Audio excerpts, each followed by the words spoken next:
नमस्कार दोस्तों, आपका स्वागत है आपके अपने YouTube चैनल अद्भुत ज्ञान गंगा पर। महिषासुर के पिता का नाम रंबा था, जो असुरों का राजा था। पौराणिक कथाओं के अनुसार रंबा और करम्बा नाम के दो भाई हुआ करते थे, जिन्होंने शक्तियों को प्राप्त करने के लिए घोर तपस्या की थी। उनकी तपस्या देखकर देवराज इंद्र को अपने राजपाट छीनने का खतरा महसूस हुआ और फिर देवराज इंद्र ने कुछ देवताओं के साथ मिलकर एक भाई को मार डाला, जिसका नाम करम्बा था। रंबा को जब अपने भाई करम्बा के मरने की खबर मिली तो वह बहुत क्रोधित हुआ। इससे रंबा में बदले की आग लग गई। उसने अपना बदला पूरा करने के लिए कठोर तपस्या की। उसने अपनी उपासना से कई देवताओं को खुश किया और देवताओं ने रंबा को बहुत अधिक शक्तिशाली और किसी से भी पराजित ना होने का वरदान दिया। वरदान स्वरूप उसे ना तो देवता पराजित कर सकते थे और ना ही राक्षस। एक बार रंबा ने एक मादा भैंस को देखा और रंबा ने उसके साथ संबंध बनाए। इसी बीच एक नर भैंसा आया और उसने रंबा की हत्या कर दी। दुख की बात यह थी कि रंबा ने किसी जानवर से सुरक्षित होने का वरदान नहीं लिया था। इस घटना से मादा भैंस गर्भवती हो गई और उसने आग में कूदकर आत्महत्या कर ली। जिस क्षण वह आग में कूदी, उसी समय आग से आधा भैंस और आधा मानव बाहर आया, जिसका नाम महिषासुर पड़ा। उसका शरीर भैंस के समान काला व बलवान था। अपने आप को सबसे ज्यादा शक्तिशाली बनाने के लिए उसने कई वर्षों तक भगवान ब्रह्मा की तपस्या की। भगवान ब्रह्मा उसकी तपस्या से प्रसन्न हुए तथा उसे वरदान मांगने को कहा। तब महिषासुर ने अमर होने का वरदान मांगा, तो ब्रह्मा जी ने यह वरदान देने से मना कर दिया। तब महिषासुर ने अपने अहंकार में किसी भी देवता या दानव से नहीं मरने का वरदान मांगा। उसने अपने इस वरदान में महिलाओं को तुच्छ समझा व अपनी मृत्यु में उन्हें नहीं मांगा। भगवान ब्रह्मा से वरदान पाकर महिषासुर अपनी असुर प्रवृत्ति के कारण उसका दुरुपयोग करने लगा तथा सभी पर अत्याचार करने शुरू कर दिए। उसके अत्याचार से संपूर्ण मानव सभ्यता तथा देवता आतंकित थे। वह बेवजह मनुष्यों को मारने लगा तथा देवताओं को भी तंग करने लगा। इससे चारों ओर अधर्म की स्थापना हो गई। वह धर्म का कोई मूल्य नहीं रहा। पृथ्वी पर अंतक मचाने के बाद उसने इंद्र की नगरी अमरावती पर भी आक्रमण कर दिया। वह सभी देवताओं को पराजित कर दिया। उसकी असुर सेना के सामने कोई नहीं टिक पाया था। महिषासुर ने देवताओं और दैत्यों को पराजित किया। उसने देवलोक पर हमला कर उस पर कब्जा कर लिया और सभी देवताओं को बाहर निकाल दिया। सभी देवता ब्रह्मा जी के पास गए। ब्रह्मा जी ने उन सबको श्री हरि विष्णु और भगवान शिव के पास जाने के लिए कहा। ब्रह्मा जी के साथ सभी देवता भगवान शिव व श्री हरि विष्णु से सहायता मांगने गए। सभी देवताओं ने उन्हें विनाशकारी महिषासुर द्वारा उनके ऊपर किए गए अत्याचारों के बारे में बताया। तब श्री हरि विष्णु व भगवान शिव दोनों ने देवताओं के साथ मिलकर महिषासुर की सेना के साथ युद्ध किया, किंतु महिषासुर को मिले वरदान के फलस्वरूप वे भी उसे नहीं हरा सके। ये देखकर दोनों अत्यंत क्रोधित हो गए। तब त्रिमूर्ति भगवान ब्रह्मा, विष्णु व महेश ने मिलकर एक योजना बनाई जिससे कि महिषासुर का उसकी सेना सहित नाश हो सके। इसके लिए तीनों ने अपने क्रोध से एक तेज उत्पन्न किया तथा सभी देवताओं ने भी इसमें अपना अपना योगदान दिया।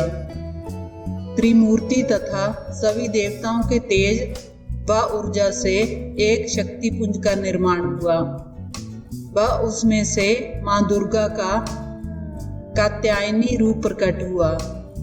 सभी देवता उस शक्ति को देखकर प्रसन्न हुए और सभी ने उस शक्ति को मां कहकर माना। इस तरह मां दुर्गा की उत्पत्ति हुई।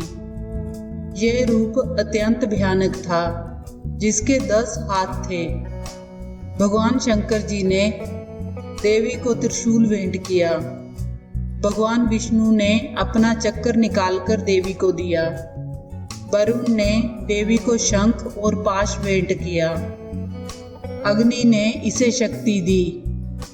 वायु ने उसे धनुष और बाण दिए।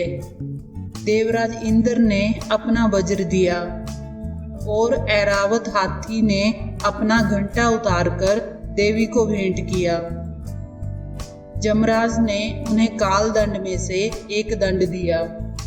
प्रजापति ने स्फटिक की माला दी। ब्रह्मा जी ने उसे कमंडलू दिया। सूर्य ने देवी के समस्त रोमों में अपनी किरणों का तेज भर दिया। इसी तरह दूसरे देवताओं ने भी माता को आभूषण और अस्त्र देकर सम्मान किया। अंत में पहाड़ों के देवता हिमालय ने उन्हें सवारी करने के लिए एक बाघ दिया और उनका नाम महादेवी दुर्गा रखा गया। उनके आशीर्वाद से मां दुर्गा ने बाघ पर चढ़ाई की और महिषासुर का विनाश करने के लिए निकल पड़ी। जब मां दुर्गा अमरावती के पास पहुंची तो उन्होंने एक शक्तिशाली गर्जना की, जिसने पहाड़ों को हिला दिया और समुद्र में विशाल लहरें पैदा की। महिषासुर ने अपने सैनिकों को यह पता लगाने के लिए कहा कि क्या हो रहा है। जब महिषासुर ने सुना कि एक महिला उसे चुनौती दे रही है तो वह हंसा और उसने कहा, उससे कहो कि मैं उससे शादी करके खुश रहूंगा। जब उनके दूत प्रस्ताव लेकर देवी के पास गए तो देवी ने उत्तर दिया, अपने राजा से कहो कि मैं कोई साधारण महिला नहीं हूँ जो उससे शादी करने के लिए उत्सुक हो। मैं महादेवी हूँ और मेरे पति महादेव हैं। मैं महिषासुर को अमरावती छोड़ने और दुनिया के नीचे अपनी जगह पर लौटने के लिए कहने के लिए आई हूँ। अगर वह नहीं गया तो मैं उसे नष्ट कर दूंगी। जब दूत ने आकर महिषासुर को सारी बात बताई तो महिषासुर क्रोधित हो गया। उनके प्रमुख योद्धाओं ने घमंड से कहा, महाराज हम जाएंगे और इस मूर्ख महिला को ठीक करेंगे। देवी से युद्ध करने के लिए असुर निकल पड़े। उनके विस्मय और आतंक के कारण एक के बाद एक घमंडी योद्धा समाप्त हो गए। राक्षस महिषासुर को खबर मिली तो वह और भी उग्र हो गया। महिषासुर ने असुरों की सेना के साथ देवी पर हमला किया। अपने सामने एक स्त्री को विनाशक रूप में देखकर महिषासुर की सेना को आश्चर्य हुआ। महिषासुर के साथ असुरों की पूरी सेना थी, जिनमें करोड़ों की संख्या में असुर थे, तो दूसरी ओर मां दुर्गा अकेली थी। मां दुर्गा ने तुरंत लड़ने के लिए अपनी सांस से सैनिकों की एक विशाल टुकड़ी बनाई।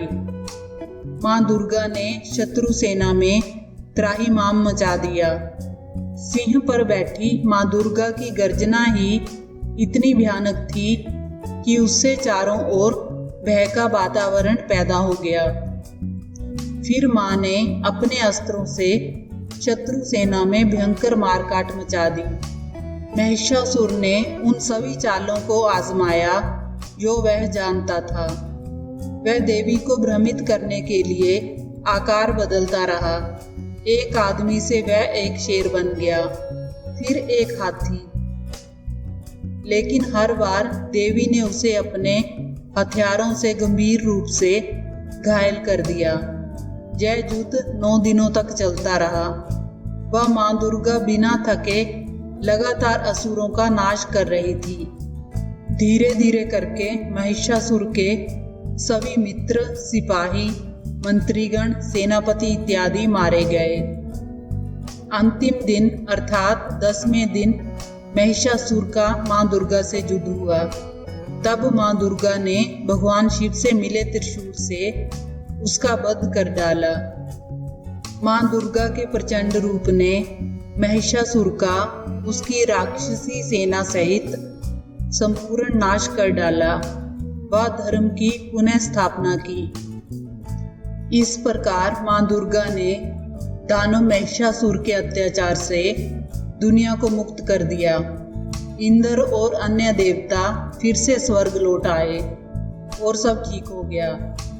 तब से नवरात्रों के दौरान दुर्गा माँ की पूजा की जाती है और उन्हें महिषासुर मर्दिनी कहा जाता है। अगर आपको ये कहानी अच्छी लगी हो तो वीडियो को लाइक करें, चैनल को सब्सक्राइब करें। कहानी को अंत तक सुनने के लिए आपका धन्यवाद।